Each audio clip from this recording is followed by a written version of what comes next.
திரு ஸ்டாலின் அவர்களே, புரட்சி தலைவர் வந்துட்டாயா, புரட்சி தலைவர் வந்துட்டாயா. கூட்டத்தை பார்த்து உங்களுக்கு ஜுரம் வந்திருக்குன்னு நினைக்கிறேன்.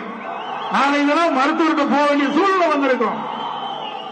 அனைத்து இந்திய அண்ணா திராவிட முன்னேற்ற கழகம் பாரதிய ஜனதா கூட்டணி 2026 சட்டமன்ற தேர்தலில் மிகப்பெரிய வெற்றி பெறும்.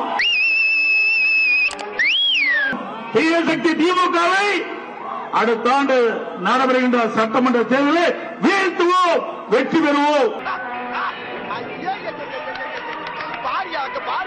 திரு ஸ்டாலின் பேசுகிறார், பல்வேறு பொதுக்கூட்டத்திலே பேசுகிறார். எப்படி அண்ணா திமுக பாரதிய ஜனதா கட்சியோடு கூட்டணி வைப்பீர்கள் என்று. திரு ஸ்டாலின் அவர்களே, உங்களுக்கு ஞாபகம் மறதி என்று கருதுகிறேன். 1999 பாரதிய ஜனதாவோடு கூட்டணி வைத்தீர்களா இல்லையா? ரசாயன கெமிக்கல் என்னப்பா அது பெரிய தொல்லை. காலம் வராதப்பா. சரி சரி இருக்கட்டும். நாடாளுமன்ற தேர்தலில் 2001 சட்டமன்ற தேர்தலில் தமிழகத்திலே பாரதிய ஜனதாவோடு திமுக கூட்டணி வைத்ததா இல்லையா? நீங்கள் வைத்தா பாரதிய ஜனதா கட்சி நல்ல கட்சி. நாங்க அண்ணா திமுக பாரதிய ஜனதாவோட கூட்டணி அமைச்சா மதவாத கட்சி. அது சொல்லுவாங்க, சொல்ல சொல்லி இருக்கோம். என் தம்பி எல்லா கேமராவும் ஓடிக்கிட்டு இருக்கு. ஆமா எல்லாம் தான் ஓடுது. சரி சரி அடுத்த கேள்வி. இந்த தினம் என்ன பேசுகிறார்?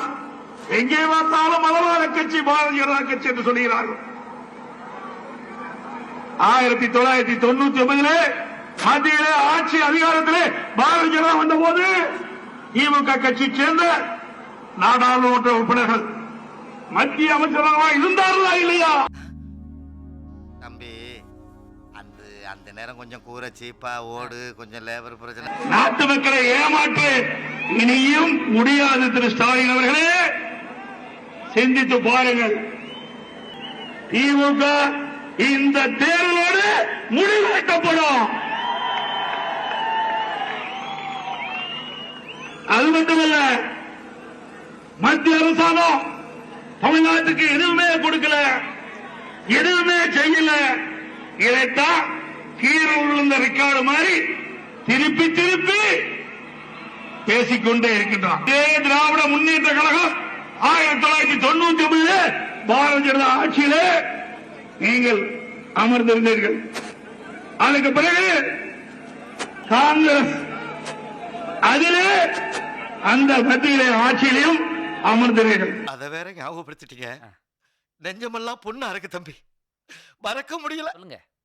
இனியும் நாட்டு மக்களை ஏமாற்ற முடியாது. சுமார் 16 ஆண்டுகள் மத்தியிலே ஆட்சி அதிகாரத்தில் இருந்தது திராவிட முன்னேற்ற கழகம். 14 ஆண்டு காலத்தில் மத்தியில் ஆட்சி அதிகாரத்தில் இருந்தீங்களா? தமிழகத்திற்கு என்ன செஞ்சீங்க?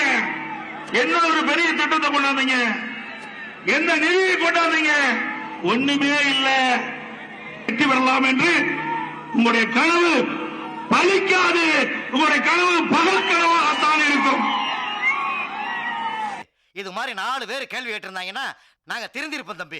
இனிமே நான் மக்களுக்கு ஏதாவது நன்மை செய்ய முடியும்னா செஞ்சுட்டு வந்ததான் உங்களை சந்திப்பேன் தம்பி. இத்துடன் இந்த நிகழ்ச்சி. தம்பி ஒரு நிமிஷம், ஒரே ஒரு சின்ன கேள்வி. இவ்வளவு அறிவுபூர்வமா இருக்கீங்களே, நீங்களும் நானும் சேர்ந்து சரி ஒரு கட்சி ஆரம்பிச்சானே தம்பி.